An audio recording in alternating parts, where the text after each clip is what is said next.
Hello, Merry Christmas. I'm Donielle Ingersoll from Donielle Ingersoll Books, and I had a little bit of time today, so I decided to reflect on some of the books that I've written. You can see I have a few of them here. A Lure for the Days of Yore, there is The World Within, One Drop of Forever, Song of the Grape, A Glimmer of Gold in a Fog. There's a couple of books on Jesus. And the one that I was trying to focus on, since the New Year is coming up, is called A Lure for the Days of Yore, Going Back to the World Before COVID-19. And I wrote this book during the COVID era. COVID rocked the planet like no other event that I can think of in my lifetime. And I've been around for 3/4 of a century, almost, not quite. So in this particular book, Nikola Tesla was in France, and it is said of him that no woman could woo him. No woman could bring him under her control. But there is an event that happened.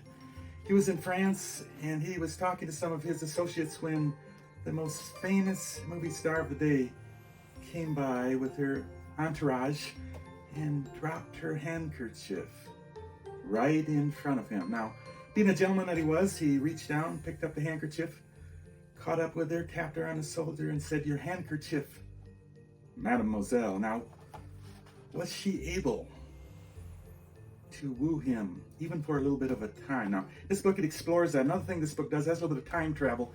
It goes back to the year 2000, turn of the century. And New York could really put on a party in 2000, and I was watching those events in 2000 when the big giant ball came down, the countdown all across the world for the new century.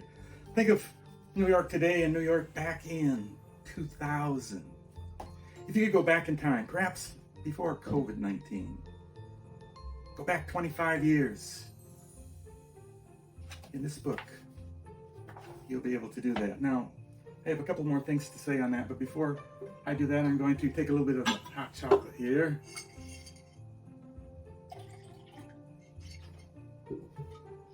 Christmas isn't Christmas without hot chocolate, right? So, cheers, Happy New Year, and Merry Christmas.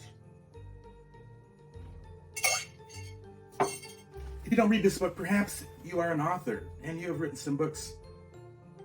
During this holiday season, whatever is left of it, if you have a little bit of extra time, go back, pick up one of your books, and read it anew.